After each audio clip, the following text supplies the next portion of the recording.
Cukup.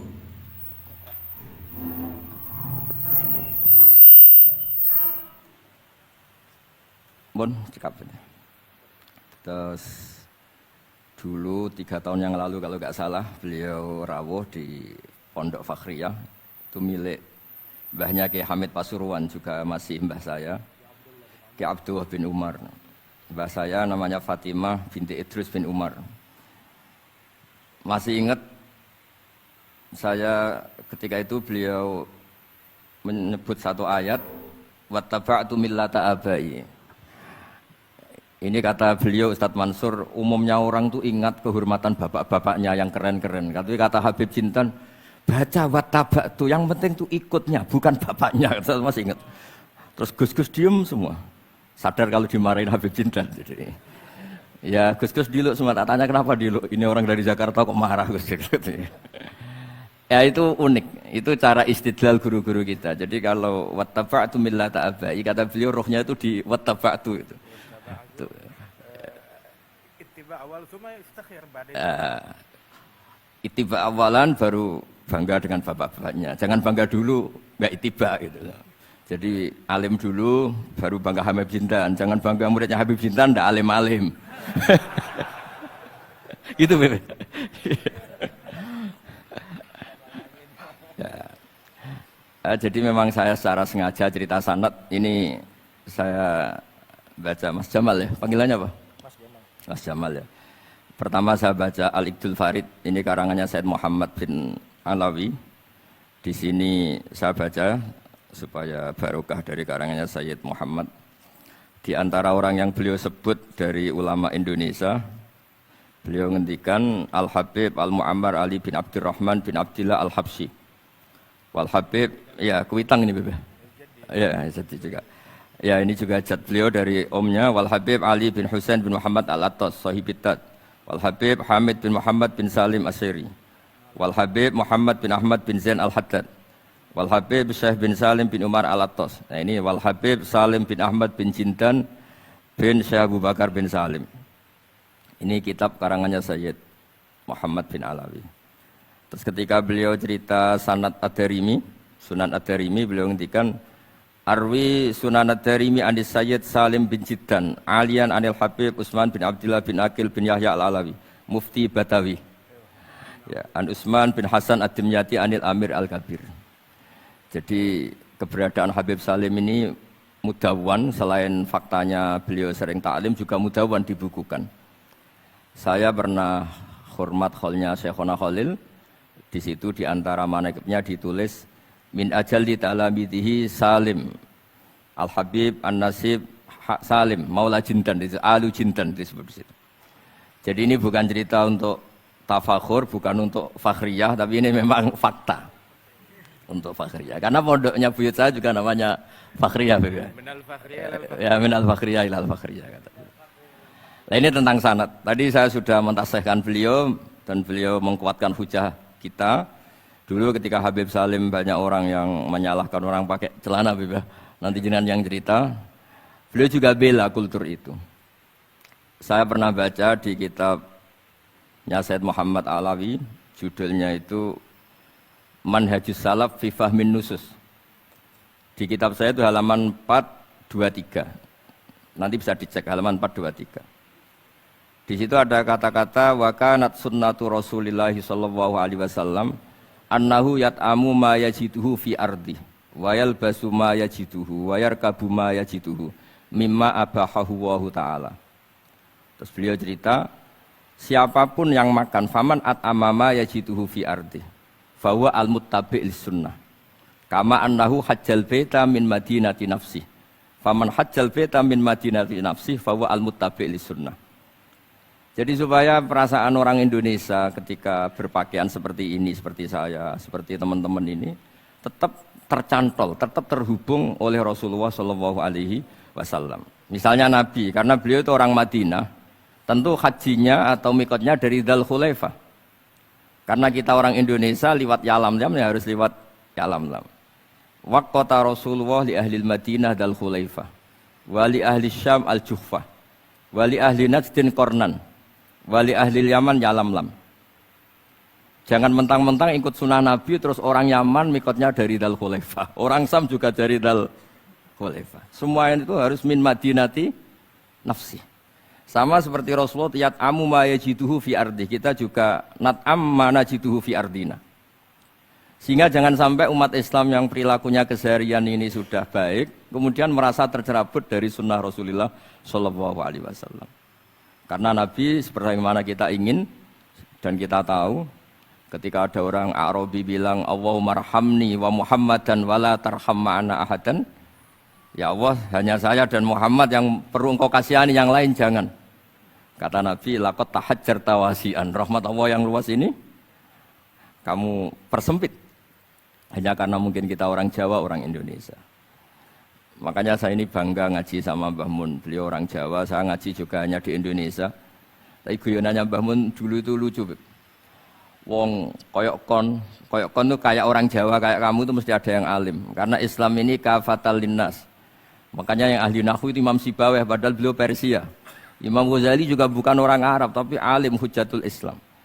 Karena Allah ingin memaklumatkan bahwa agama ini kafatal linnas. Bukan milik orang Arab saja, bukan milik siapa saja, tapi kafatal linnas.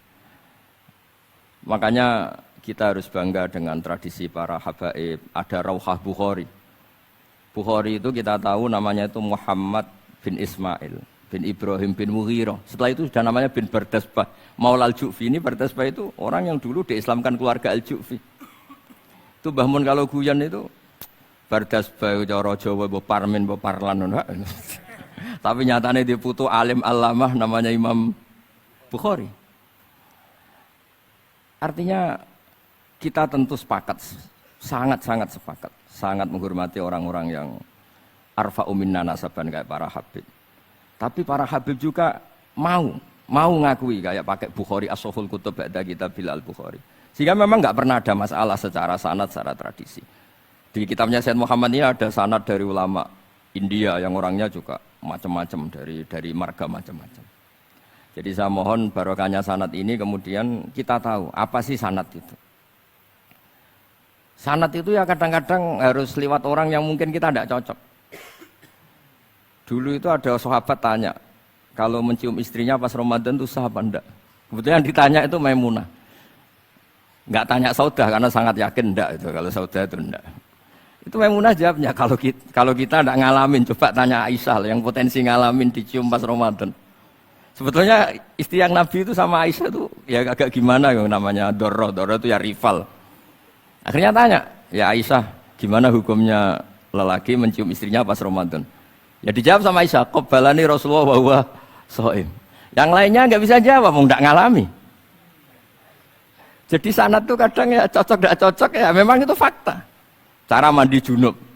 Mbok kayak apa pinternya sahabat cowok kalau mandi junub ya enggak tahu. Akhirnya tanya sama Sayyidah Aisyah, sama Sayyidah Maimunah. Apapun dekatnya istri Rasulullah kalau perang ya enggak tahu. Wong itu lelaki. Begitu juga afdhalus sahabah kayak Abu Bakar, kadang harus mendapatkan hadis dari orang-orang yang nyun sewu agak deso. Bahkan kadang maula kayak Sauban, kayak Rabi'ah bin Ka'ab. Orang-orang biasa sekali. Khodim dulu. Tapi ini kan barokahnya khodim itu tahu keseharian Rasulullah SAW di dalam. Misalnya Anas. Apa kenangan kamu dengan Rasulullah? Kenangan saya itu saya khodam tu Rasulullah SAW asyra sinin. 10 tahun saya itu tidak pernah melakukan sesuatu ditanya Nabi 5 sonata. Wala li syai'in taraktu 5 tarakta. Sehingga kalau saya pas baik itu ya enggak berani tanya anak dalam saya, ngapain kamu? Ben sawangane pinter anut sunah Rasulullah SAW. Akhirnya can dalam kula nggih saenake beb gemrung ora tahu ditakoki. Jadi hal-hal seperti ini itu keseharian yang harus kita suka. Di antaranya lagi, inna min khiyari ummati fima nabba'ani al-malul a'la. Kauman yathakuna jahron. Di antara nanti umat pilihanku adalah orang-orang kalau tertawa itu keras sekali. Kauman yathakuna jahron. Itu dulu juga, padahal ada riwayat kasratud dhahki tumitul qalba. Banyak tertawa itu bisa mematikan hati. Tapi ini juga dilawan kalau banyak cemberut bisa frustasi. Nah, sehingga di ilmu ini cerita saya nanti di tasnya Habib Jintan. Semoga nasinya bener, saya tamu pasti dihormati loh. Nggak penting bener ndak itu nggak penting, yang penting tamu itu dihormati. Ya kebetulan saya ini tadi kan hormat mbah saya masih mbah saya Mbah Mutamakin di Hajan. Terus pagi tadi hormat buka luar di Sunan Kudus jam 7 saya tadi di Kudus. Ya, akhirnya sama teman-teman difasilitasi disuruh naik pesawat tadi jam 11 tadi. Tapi saya tidak capek karena memang saya senang cerita sanad. Tapi yang lucu-lucu saja. Nanti yang serius jangan saya, yang lucu-lucu saja. Biar lucu sampean tuh tidak ngawur, tapi ada sanadnya. Ada seorang mufassir yang bilang ketika nafsiri wa annahu wa adhaka wa abka. Allah itu zat yang memberi kamu tertawa. Mbok kamu ingin susah, tidak akan tertawa. Tapi kalau Allah menghendaki ya tertawa aja. Ada orang miskin frustasi, maunya gak tertawa. Tahu-tahu jalan-jalan ngerti badut, ya akhirnya tertawa. Ya karena adhaka itu fi'lullah. Kalau Allah menghendaki mau apa? Karena adhaka itu fi'lullah. Enggak bisa. Orang yang baru seneng kayak apa, enggak ingin nangis. Tapi kalau Allah menghendaki wa abka, dinangiskan ya tetap menangis. Wa anna wa adhaka wa abka. Karena kita ini semua adalah objek oleh kudrahnya Allah Subhanahu wa ta'ala. Saya itu sebenarnya paling enggak ingin ngaji bareng Habib loh. Selain kalah nasab ya kalah ganteng. Ya tapi ditakdir mau apa? Ya sudah sami'na wa ata'na. Jadi saya saat ini tidak cari pahala benar, tapi pahala tawaduk karena diundang ya. Sudah penting benar salah, penting tawaduk. Jadi saya tadi sedang rayu sama Allah, ya Allah, saya kali ini tidak cari benar, cari tawaduk. Sudah mesti pahalanya besar tawaduk itu. Jadi supaya Islam ini gampang ya. Saya pernah cerita ke kiai yang khusyuk. Kalau sholat lama sekali, tak cerita ini hadis. Nabi itu gak pernah menegur orang yang sholat cepat. Yang ada itu sanad negur sholat lama. Terus tak cerita ini hadisnya Mu'ad, tertawa-tawa deh. Gus kamu itu raan kok masih punya dalil? Saya punya sanad. Ada nggak sanad Nabi negur orang yang baca surat pendek? Nggak ada. Yang ada itu yang baca surat panjang.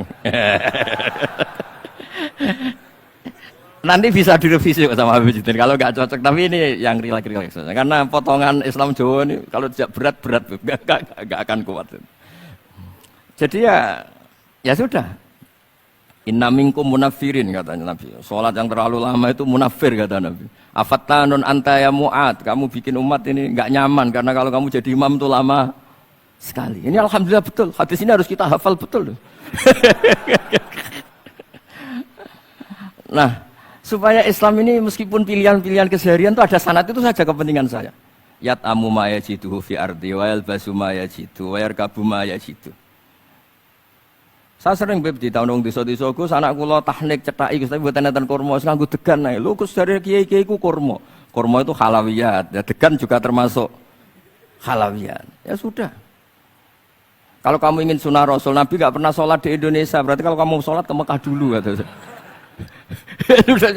Maksud saya supaya orang itu nyaman dengan Rasulullah itu hadir di semua sisi kehidupan kita.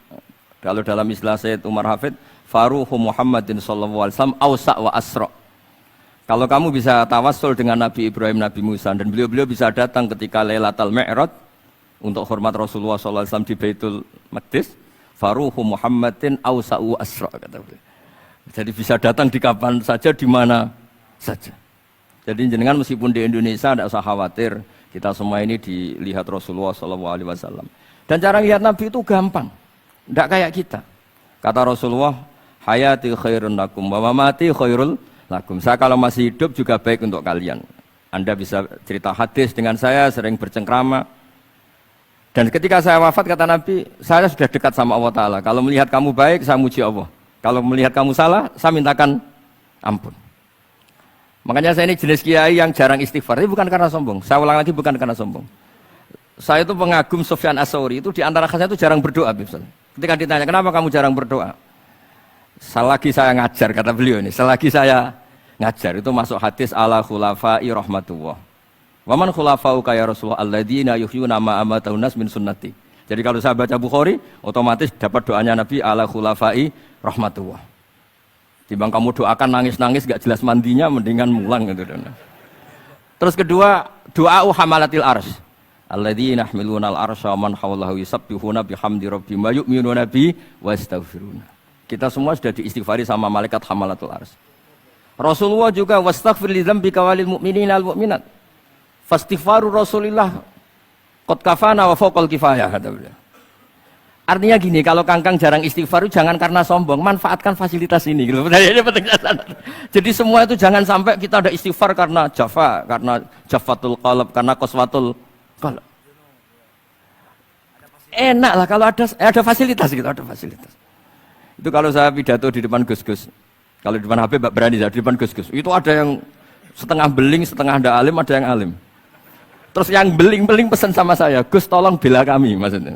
Ya kadang-kadang mubalek kan order pesanan itu.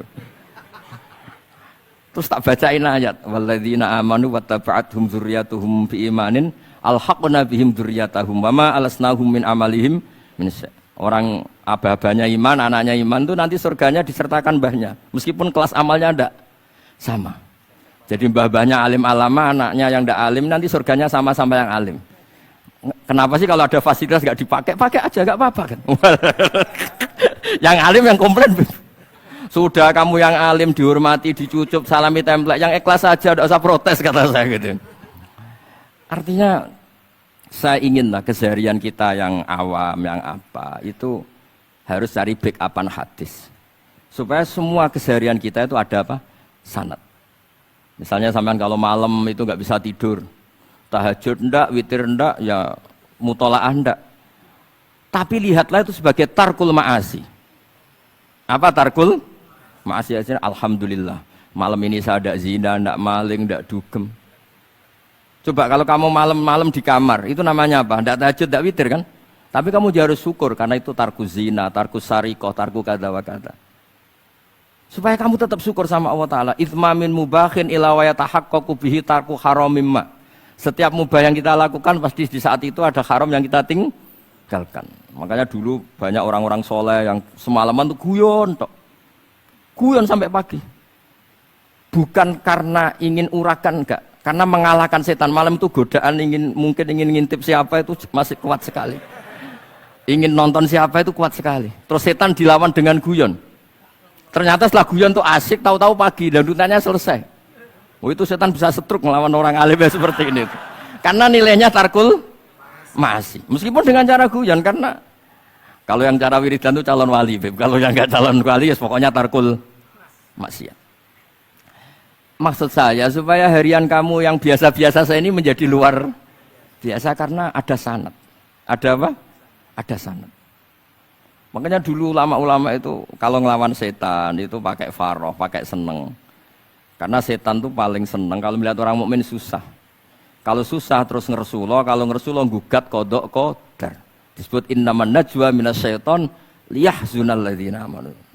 Jadi setan itu targetnya supaya orang mukmin itu resah. Kalau resah gugat. Pertama gugat orang tua. Ngapain sih jadi anaknya orang miskin? Jadi susah kita kan. Kalau yang nggak mulia ngapain jadinya parman? Kalau saya Habib kan langsung mulia, kalau Gus kan langsung mulia. Gugat orang tua, gugat sana, gugat sini. Tapi kalau kamu sudah seneng, wajah pesek, welek, keriting, sawan ngerah karuan. Kan nak gugat siapa-siapa? Ya sudah yang kebaik kul bifadlillah birahmati fabidzalika falyafrahu. Jadi saya ingin semua itu senang bifadlillah birahmati yang rileks, yang saya ini kalau nuruti capek-capek. Tadi malam saya di Mbah Mutamakin, tadi pagi hormat Sunan Kudus. Terus tadi naik pesawat, datang mandi langsung hormat. Kalau itu dihitung capek, capek. Tapi kalau dihitung senang ketemu Habib Jintan, ketemu jenengan, kesempatan seperti ini nggak gampang. Ya sudah selesai. Makanya ini latihan ya, latihan terus. Saya ulang lagi apa? Latihan terus supaya Islam itu ada di semua sisi hidup kita. Tuh, saya pernah sering cerita di mana-mana itu. Ada wali itu istrinya cerewetnya bukan main. Wah itu semua muridnya sudah tak biayai kamu cerai, nanti tak ganti istri yang lebih baik lebih. Nggak mau nyerah alasannya apa? Ini wanita bahaya sekali. Kalau sampai dinikah orang lain, kasihan orang lain dapat musibahnya. Biar saya aja yang ngalami kata-kata wali itu. Jadi dia ada ingin, makanya ada juga kiai di santri buling di rumah teh. Santri ini nak pindah pondok, ngerusak pondok uang, mendingan pondok kuai. Jadi dia handle. Terus sekarang apa? Dia handle daripada ngerusak pondok orang lain, mendingan pondok saya. Jadi cerita-cerita seperti ini harus kita kaji, supaya semuanya itu pakai sanad ilmu. Sama lihat di kitab Ihya itu. ada bab-bab di Ajaibul Qalb. Apa di bab apa Ajaibul. Di situ kayak apa Imam Ghazali memerankan orang-orang pilihan Allah yang menjadi gampang melihat keseharian. Misalnya gini, misalnya Islam zaman akhir kan katanya tantangannya banyak. Coba kalau baca ayat wa ya'ballahu illa yutimma nurah wallahu mutimmu nurih. Agama ini milik Allah, diurus oleh Allah Ta'ala. Islam ke Indonesia itu enggak ditunggoni Nabi. Nabi sudah intaqala ila rafiqil a'la. Kadang di kampung-kampung di Islam nomodin. Ya jalan karena ini agama Allah. Kita ditinggal-tinggal orang yang lebih baik ketimbang kita. Islam kita tunggui. Ya jalan, memang ini agama Allah yang ngurus Allah. Kamu enggak usah khawatir. Jadi seneng kita bukan karena dablek, karena yakin jaminan Allah Subhanahu wa taala. Jangan sampai kamu itu seneng karena dablek, karena arogan, jangan. Karena bidomanillah, yakin bidomanillah wa bikafalatillah. Seperti senangnya Sayyid Abdul Muttalib. Ketika Ka'bah mau dirubuhkan Abraha, ada penyerangan Abraha. Ini yang Mbah Mun sering cerita ini. Wah itu semuanya kalah. Terus takok, man sayyidu hadhil wadi? Siapa tuan di sini? Abdul Muttalib. Abdul Muttalib itu datang dengan wibawanya yang luar biasa. Abraha itu sampai bingung dia. Kalau duduk di singgasana dia disalahkan orang banyak. Karena raja kok duduk berdua sama orang yang tidak raja. Kalau Abdul Muttalib di bawah, dia nggak punya nyali karena ada haibahnya Sayyid Abdul Muttalib. Oh, oleh takdim luar biasa. Setelah itu tanya, apa keinginan kamu? Saya tidak ingin perang, saya hanya ingin merobohkan Ka'bah. Ternyata Sayyid Abdul Muttalib jawabnya apa? Unta saya yang 100 lo kembalikan dulu, tidak usah cerita Ka'bah. Kagetnya bukan main Abraha. Kamu ini pemimpin yang nggak benar. Ka'bah itu dinu kawadinu abaik, itu kan agama kamu. Mau saya robohkan kamu malah bicara unta. Ini kamu itu pemimpin model apa? Jadi saya nyesal hormat kamu. Ternyata kamu mental kamu hanya mikir apa? Unta. Tapi jamnya Abdul Muttalib itu unik. Inna lihadal bait rabban hamaluk. Unta itu milik saya, kembalikan dulu. Kalau Ka'bah itu milik Allah, nanti diurus yang punya. jadi di balik seenaknya itu ada tauhid yang luar biasa. Makanya saya termasuk kiai yang nggak susah kalau mau mati. Kalau mau mati, mati aja. Saya tidak mikir kalau setelah saya ini agama gimana ya, gak gimana-mana. Agamanya Allah Ta'ala. Jadi dibalik, ya secara lahir kan seenaknya. Ternyata inna lihadal bait rabban hamahu. Kabeh itu ada yang punya, nanti biar diurus yang punya. Nah maksud saya, kalau jenengan ini kan insya Allah dablek semua. Kawin ya nggak mikir, istri saya nanti makan apa. Ya kan? Masa depan kamu ya tidak dipikirkan, warisan nggak punya apa-apa, nggak punya ya sudahlah. Bukan karena dablek, karena tawak. Itu saja pokoknya saya ingin ngomong, pokoknya perilaku Anda keseharian itu jadi energi taat, ya. Perilaku keseharian Anda ini jadi energi apa? Itu saja. Barokahnya kamu ngaji napa sanad. Itu dulu ada ulama miskin sekali. Itu tiap pagi datang ke gunung paling tinggi, terus dia duduk itu agak-agak angkuh itu. Siapa yang lebih raja ketimbang saya? Terus ditanya, kamu tidak raja kok merasa? Ukuran raja itu tidak ada yang berani nyurus. Di sini juga tidak ada yang berani nyurus saya. Lu itu sudah bisa syukur sampai mati. Karena sekali dia kumpul orang, lihat orang naik Alphard ngeluh, lihat orang punya istri cantik ngenes, lihat apa ngenes daripada gitu naik ke gunung. Siapa yang bisa menandingi keladatan saya dalam hidup ini? Anama Allah wabillah ngomel-ngomel sendiri. Tapi itu cara dia syukur. Cara dia apa? Syukur. Dan akhirnya betul dia punya sanad. Mangkana aminan fi sirbih mu'afan fi jasadi intahu kuntu yaumi faka'anna ma khizat lahu dunya bihadzafir. Ya sebentar orang itu sehat, ya aminan fi sirbih mu'afan fi jasadi intahu kuntu yaumi faka'anna ma khizat lahu dunya bihadzafir.